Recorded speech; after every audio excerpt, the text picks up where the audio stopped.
Perkenalkan, nama saya Gisela Sanggaria dengan NIM S1S1 19025, jurusan Teknik Informatika, Fakultas Teknik Universitas Halu Oleo.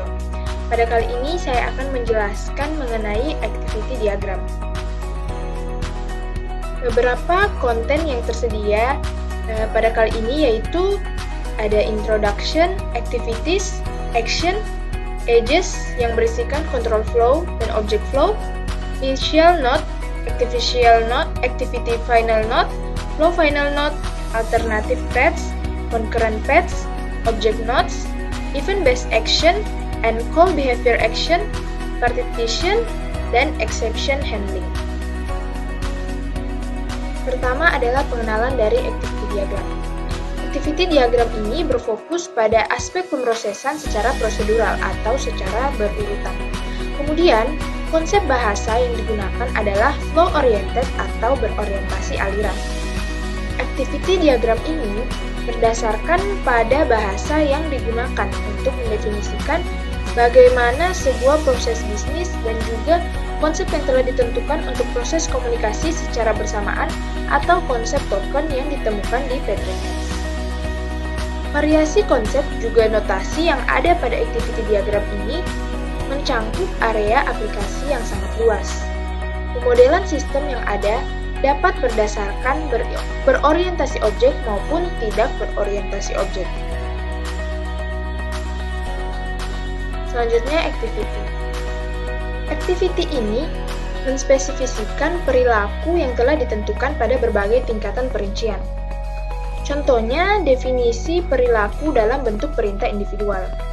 Kemudian terdapat pemodelan berbagai tindakan atau action pada sebuah use case, dan juga terdapat pemodelan fungsi dari sebuah proses bisnis.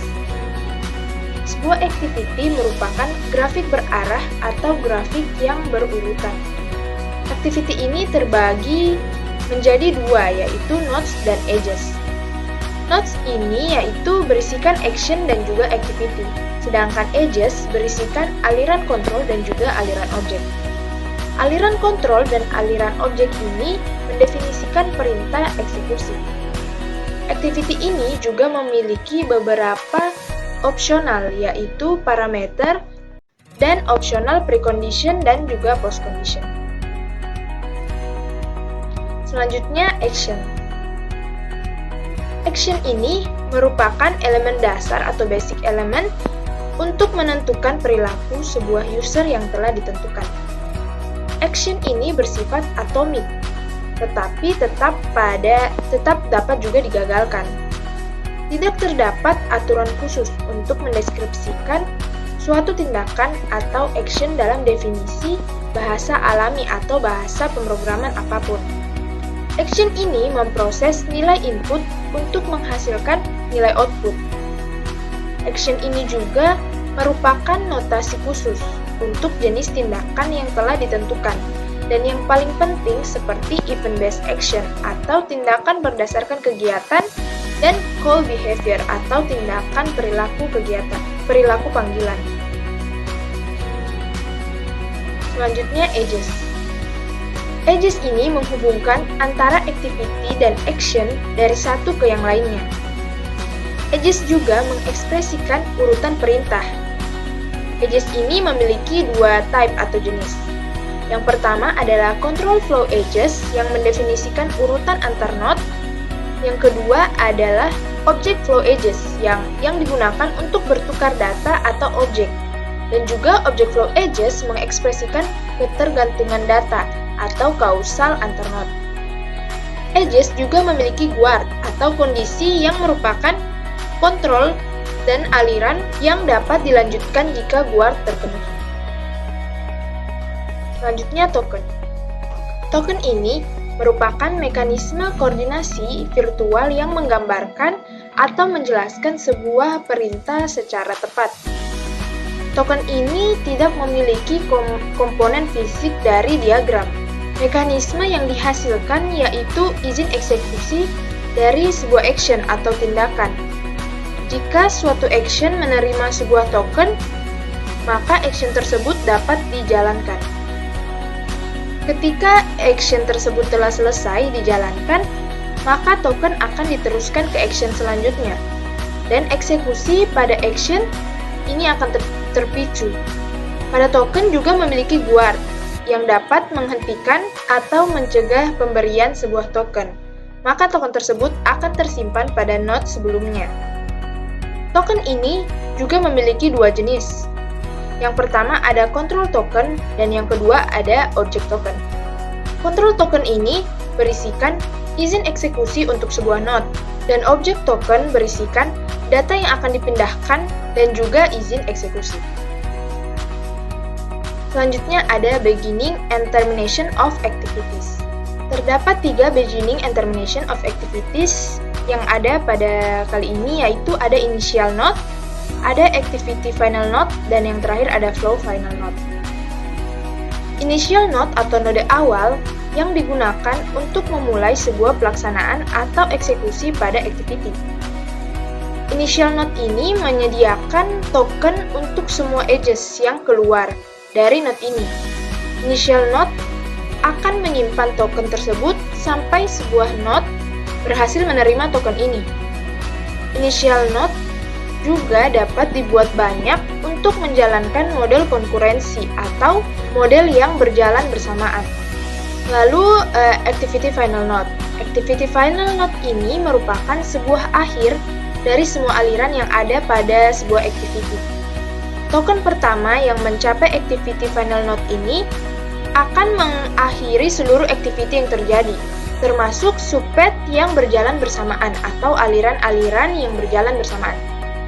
Lalu, token kontrol dan token objek lainnya akan terhapus, kecuali token objek yang telah ada pada parameter output yang ada pada activity ini. Dan yang terakhir ada flow final node.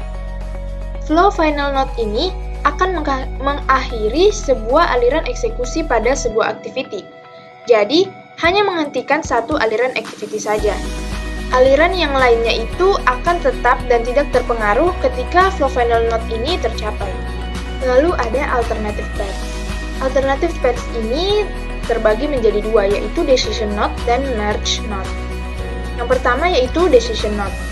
Decision node ini mendefinisikan cabang alternatif, di mana tokennya akan menjadi titik peralihan.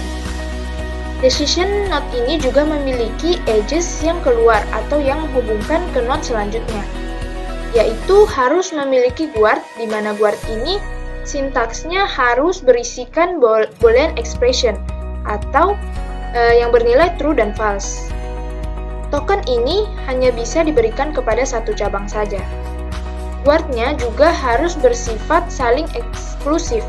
Kemudian ada guard yang telah didefinisikan sebelumnya, yaitu else. Untuk perilaku pemilihannya ada dua, yaitu perilaku khusus yang diperlukan untuk evaluasi pada guardnya dan juga eksekusi tidak harus memiliki sebuah efek samping. Yang selanjutnya ada alternative path merge node. Alternative path merge node ini menggabungkan beberapa alternative paths menjadi satu, dan juga token yang diberikan dari semua path itu akan digabungkan dan juga akan diberikan ke node selanjutnya atau action selanjutnya. Decision merge bisa digabungkan, dan jika digabungkan maka akan terlihat seperti gambar yang ada pada slide. Lalu berikut ini adalah contoh dari alternative paths. Di sini pengguna akan mendaftar terlebih dahulu dan akan dicek apakah tempatnya tersedia. Jika tempatnya tersedia, maka dia akan memilih grup dan selesai. Tapi jika tempatnya tidak tersedia, maka dia akan masuk atau berada di waiting list dan alirannya selesai. Lalu di sini ada concurrent paths. Concurrent paths juga dibagi menjadi dua, yaitu parallelization node dan juga synchronization node.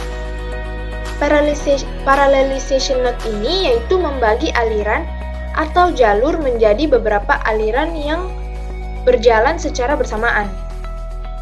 Token pada concurrent paths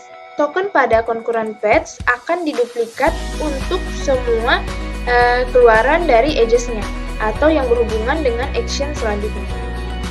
Contohnya, ketika pengguna mendaftar, maka ada dua batch yang terbentuk, yaitu berpartisipasi dalam ujian dan menghadiri kuliah. Kemudian setelah itu, kedua batch akan menyatu kembali dan melaksanakan sebuah ujian. Lalu ada concurrent batch synchronization node. Synchronization node ini menggabungkan beberapa batch yang berjalan bersamaan menjadi satu, di mana tokennya ini akan diproses seperti ini. Token akan menunggu hingga semua token-token yang lain dari beberapa jalur yang berbeda telah selesai. Maka semuanya akan digabungkan menjadi satu token dan diberikan ke action selanjutnya. Untuk kombinasi parallelization node dan synchronization node itu seperti yang ada pada gambar di slide ini. Lalu di sini ada example atau contoh dari equivalent control flow. Di sini terdapat dua flow, tetapi kedua flow ini bersifat equivalent.